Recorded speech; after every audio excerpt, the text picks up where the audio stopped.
I was completely ignorant about it, and computers. The only thing I knew was there was lots of pornography on it. Every paper kept telling you about it, which again is the same old technique they used in the 60s and 70s.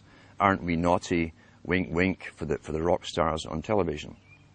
Knowing all the youngsters would get into it when their hormones are high. That's all they're thinking about.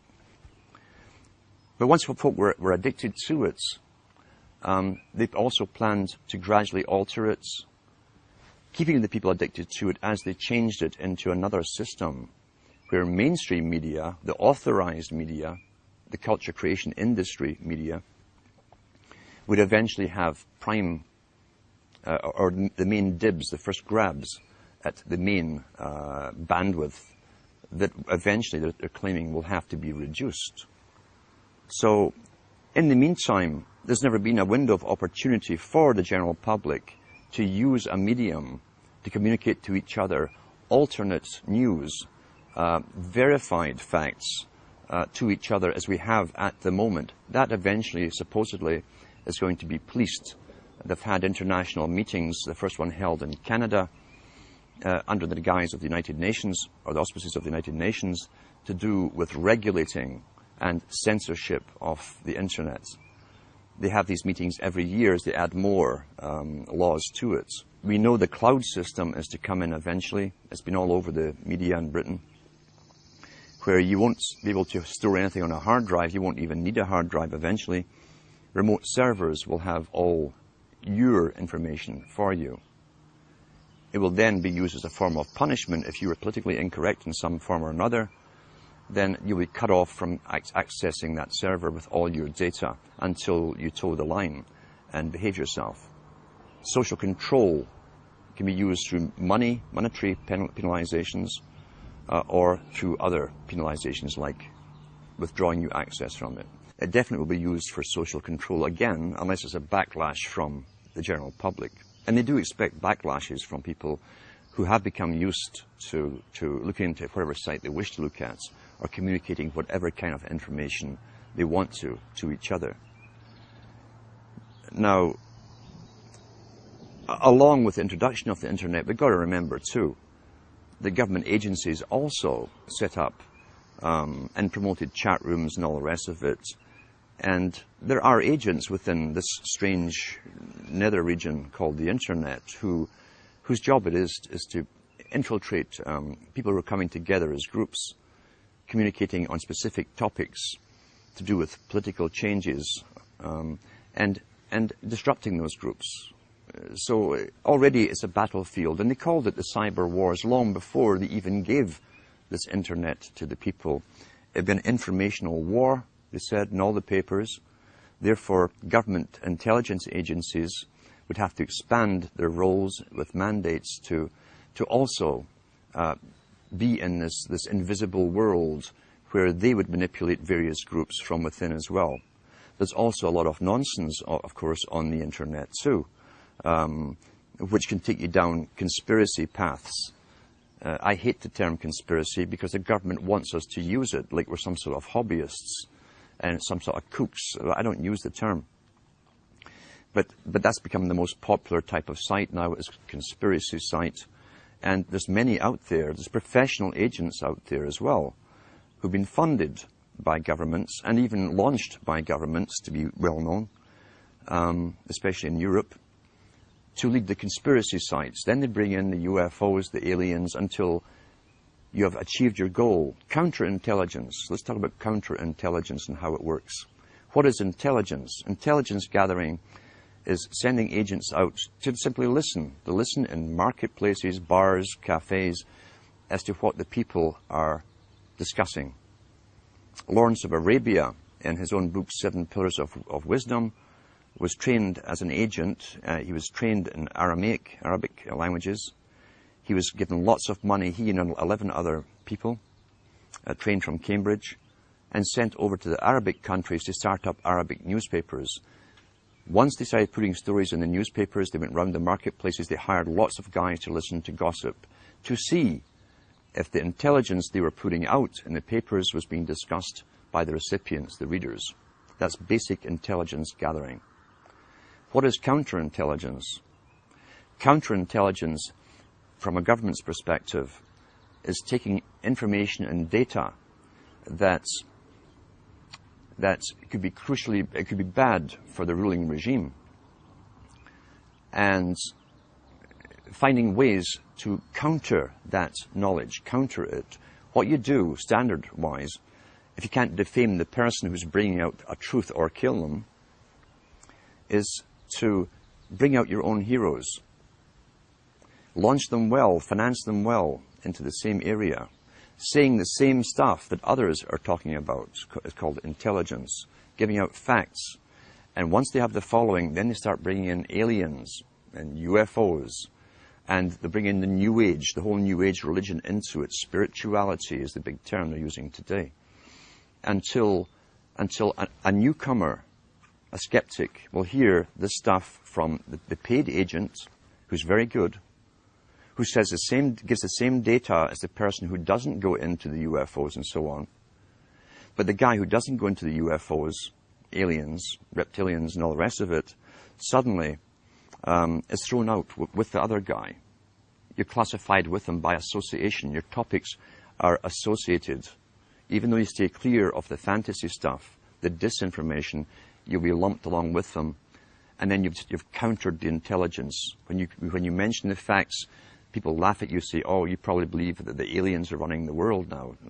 And that's it. That's counterintelligence. And that is also all over the internet. And it's paid for by, again, government psyops operations. Some groups that I've found are doing really good work, where people decide to get together physically, and they will choose a book to read to do with the factual data that's available to the public that can be proven. Oh, Herman Kissinger. And they'll go through it. They'll analyze the book. They'll analyze the phrases. They'll analyze the contents. They start to participate in what they're reading, because others will remember this particular era, this time when this event happened, can add to the thing and so on. That's participation, that's communication, and other information, as I say, from those involved who live through things can be added to the whole thing, giving you a much more complete picture. So it's a good idea to start this kind of thing off in your local area, even if there's only two of you that started off. Don't sit and laugh. It's kind of comical at first when you say, well, we're going to discuss this book. You've never done anything like this in your lifetime. Sit down and get yourself a coffee or a beer or whatever you need, and take turns at reading. And ask the other guy, do you have anything to add what I've just read? Do you have any insights into it? What do you think of this? It gets you stimulated into participating and really thinking, because everybody who's alive today has been trained literally not to have to think. As Brzezinski said, shortly the public will be unable to reason or think for themselves. They'll expect the media to do the reasoning for them.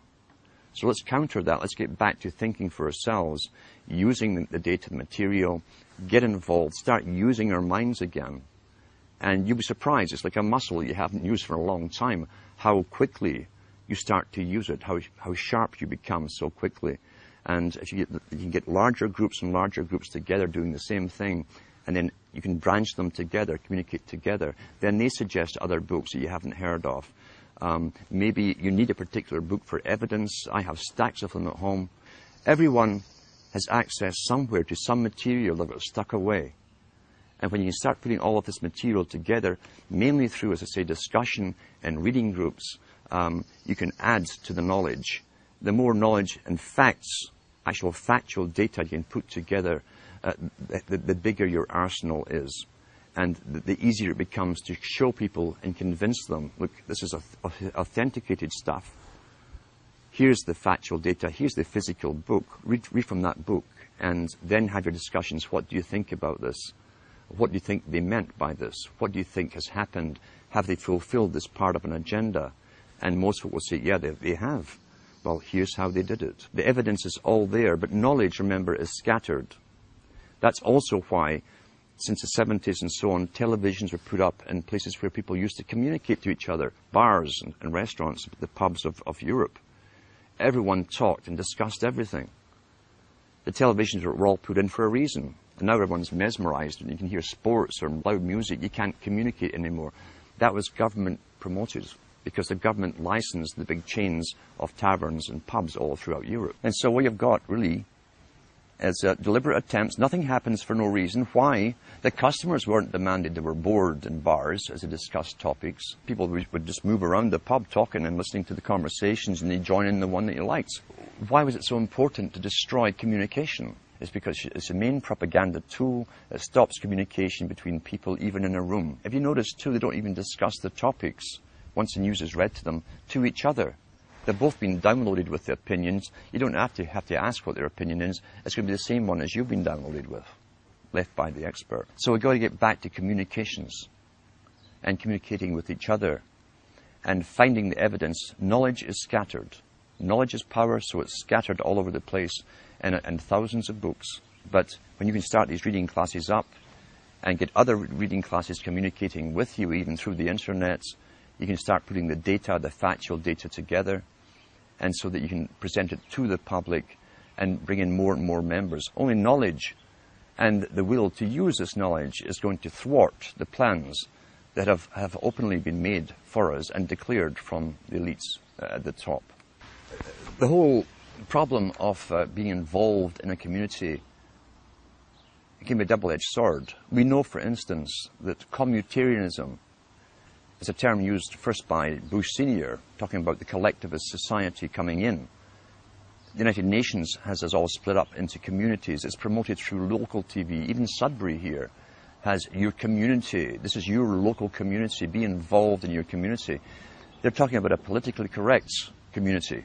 That's the problem. Government really penetrated and altered and distorted and changed society through communities. Not just with television, which has certainly destroyed the community spirit. The intent of governments, and this is how abusers work too. Abusers work with the same technique because they want power over a victim. The abuser will come in and take care initially of problems of the abused. Often the problems are the very outcome of what the abusers have been doing to the victims in the first place. Governments came in with welfare, for instance, a long time ago, in all countries about the same time. At one time, families helped each other out. You didn't need welfare. If someone lost their job, everyone chipped in.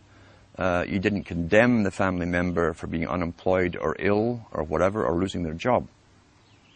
Families helped each other. Now, the family, remember, is still really the smallest nucleus of a tribe. And then government came in with unemployment insurance, which they took off you, but nothing was for free. And gradually over time, when people became unemployed or even sick for a while and couldn't work, I heard people even say to their own relatives, well, go to welfare, that's what they're for. There are social agencies to deal with this. Until today, we're in a sad state where even close relatives won't help each other out. They expect the government, the abuser, the government is the abuser. They expect the government to take care of all financial problems for the unfortunate victims. And they stop helping each other out. We've got to start reclaiming the rights to, and you can do it personally with people you know, to help other people out and start countering the government's mandate. Because the government's mandate is for control over the victims, not to help the victims. Those who fall under that particular level into the welfare state have their lives run by government agencies and social workers. That's what Huxley says. He says that they won't need their survival capabilities. Russell said the same thing, because the government is taking care and making all their decisions for them. In order to help you, it's really to take you over and have you obeying them and their system. That's what you're up against, a planned war strategy, making them dependent upon government services, not their family units, not their brothers and sisters, their fathers or mothers, but on the state itself. We've got to counter that and become involved again in the lives of those around us and have our own true communities. It doesn't matter if there's only 5 of you in a community, even if you live in a town or a city, that's your own little community where you all have something in common. What it really is gaining knowledge for your own and others' self-preservation and survival into the future.